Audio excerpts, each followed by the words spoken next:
Assalamualaikum warahmatullahi wabarakatuh. Bertemu kembali kita di channel ini. Mudah-mudahan Allah Subhanahu wa Ta'ala selalu membimbing kita. Baik kawan-kawan sahabat Idham Fillah, hari ini saya akan bercerita tentang sedikit Abu Nawas. Abu Nawas adalah seorang sufi yang bernama lengkap Abu Ali Al-Hasan bin Hani Al-Hakami. Ia merupakan seorang ulama yang hidup pada zaman Khalifah Harun ar-Rasyid di Baghdad. Sampai saat ini, kisah-kisah warisan Abu Nawas selalu mengundang decak kagum berkat kecerdikannya dan membuat orang mendengarnya pasti tertawa. Untuk kisah yang berikut ini diambil dari kisah 1001 malam. Suatu hari, Abu Nawas datang ke sebuah warung untuk memesan teh hangat. Di sana kawan-kawannya sudah terlebih dahulu datang dan memang menunggu Abu Nawas seorang. Setelah mereka berbincang, kawan-kawan Abu Nawas memberi tantangan kepadanya yang sangat beresiko. Abu Nawas diminta untuk memantati Raja Harun ar-Rasyid, di mana hal itu pasti akan membuat raja sangat marah. "Wahai Abu Nawas, kami tahu engkau selalu lepas dari perangkap-perangkap yang dirancang Baginda Raja.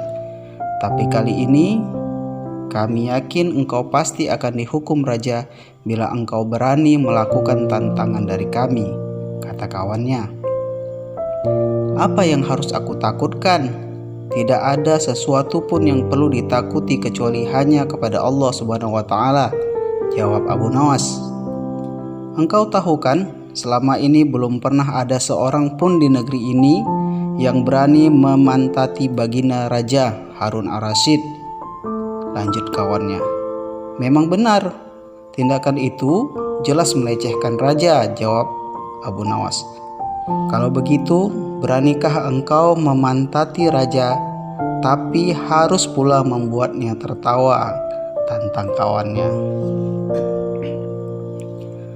"Tentu aku berani, karena aku hanya takut kepada Allah. Lalu apa hadiah yang bisa aku dapatkan jika aku melakukannya?"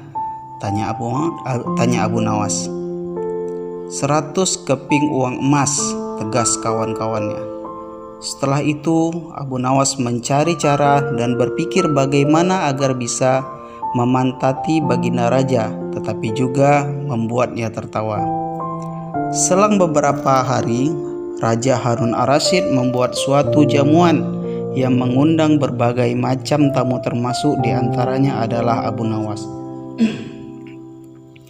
Di saat itulah kawan-kawan Abu Nawas menantikan kedatangannya dan bersiap melihat kekalahan Abu Nawas. Ketika para tamu undangan sudah hadir, Abu Nawas belum juga terlihat dan kawan-kawannya bahkan saat acara sudah dimulai. Usut punya usut, Abu Nawas datang terlambat dan duduk di barisan belakang tanpa alas karpet seperti halnya tamu undangan lain. Setelah acara selesai, Raja Harun ar-Rasyid baru sadar bahwa Abu Nawas duduk tidak di atas karpet tetapi di lantai. Baginda Raja yang heran lantas bertanya, "Wahai Abu Nawas, mengapa engkau tidak duduk di atas karpet?" "Yang mulia, hamba haturkan terima kasih atas perhatian Baginda kepada hamba.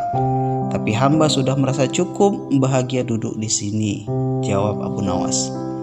"Jangan begitu, majulah dan duduk di atas karpet, nanti pakaianmu kotor," lanjut Raja. "Ampun yang mulia, tapi sebenarnya hamba ini sudah duduk di atas karpet." Jawaban Abu Nawas itu pun semakin membuat Baginda Raja bingung. "Karpet yang mana yang engkau maksud, wahai Abu Nawas? Sejak tadi aku belum melihat engkau membawa karpet," tanya Baginda masih bingung. "Baiklah yang mulia, jika engkau ingin tahu, maka aku akan menunjukkan karpet itu," jawab Abu Nawas. Setelah Abu Nawas mendekati Baginda Raja, ia pun langsung menungging dan memantati Raja sambil menunjukkan potongan karpet kecil yang menempel di pantatnya. Raja Harun ar-Rasyid yang menyaksikan karpet kecil itu di pantat Abu Nawas tak kuasa menahan tawanya. Kawan-kawan Abu Nawas yang juga melihat kejadian itu Akhirnya harus merelakan ratusan keping uang emas untuk diserahkan kepada Abu Nawas. Begitulah tingkah lucu Abu Nawas dengan kecerdikan yang ia miliki. Wallahu alam bissawab. Mudah-mudahan cerita Abu Nawas ini bisa menginspirasi kita. Mudah-mudahan bermanfaat. Jazakallah. Wassalamualaikum warahmatullahi wabarakatuh.